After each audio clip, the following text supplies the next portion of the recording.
Assalam wa barakatuh. My name is Arif Muhammad Khan. I am a student.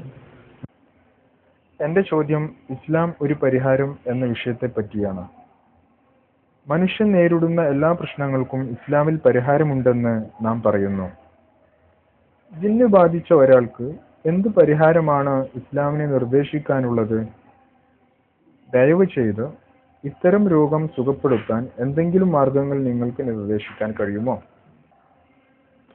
ജിന്ന് ബാധിച്ച ഒരാളെ സുഖപ്പെടുത്താൻ ഇസ്ലാം നിർദ്ദേശിക്കുന്ന മാർഗം എന്താണെന്നാണ് നിങ്ങൾ ചോദിച്ചത്. നിങ്ങൾ ഖുർആൻ വായിക്കുകയാണെങ്കിൽ ജിന്നിനെ പറ്റി അറിയാം. അൽഹംദുലില്ലാഹ്. സിഹറിനെ കുറിച്ചും ഖുർആനിൽ പരാമർശിച്ചിട്ടുണ്ട്.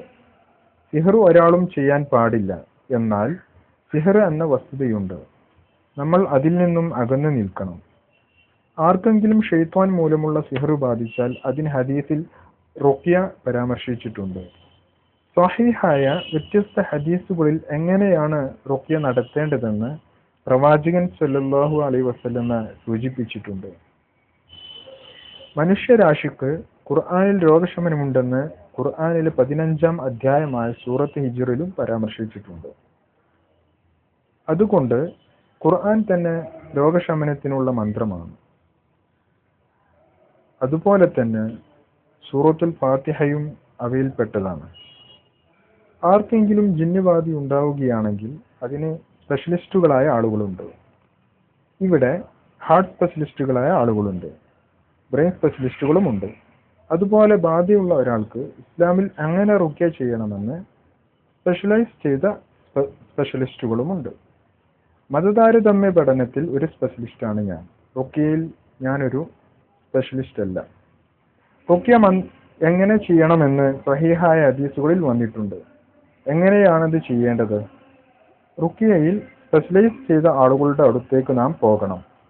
ഷെയ്ത്താൻ മൂലമുള്ള സിഹ്ർ ബാധിച്ച ആൾക്കുള്ള ചികിത്സയാണ് റുഖ്യ കൊണ്ട് ഇവിടെ അർത്ഥമാക്കുന്നത്. സ്വഹീഹായ പല ഹദീസുകളും ഇത് പറയുന്നു. എന്നാൽ ഖുർആനിൽ നിന്നും സുന്നത്തിൽ നിന്നും വ്യതിചലിക്കുന്ന ആളുകളുടെ അടുത്തേക്ക് പോകാതിരിക്കാൻ ശ്രദ്ധിക്കണം. സിഹ്ർ ബാധ ചികിത്സിച്ചു മാറ്റാൻ കഴിയും എന്ന് പറയുന്ന ധാരാളം ആളുകളുണ്ട്. എന്നാൽ അവരിലധികം പേരും ഖുർആനിലെയും സുന്നത്തിലെയും മാർഗനിർദ്ദേശങ്ങളിൽ നിന്ന് അകന്നു പോയിക്കൊണ്ടാണ് ഇത് ചെയ്യുന്നത്. അതുകൊണ്ട് ഖുർആനും സ്വഹീഹായ ഹദീസുകളും പിന്തുടരുന്ന ആളുകളുടെ അടുത്തേക്ക് പോകുക.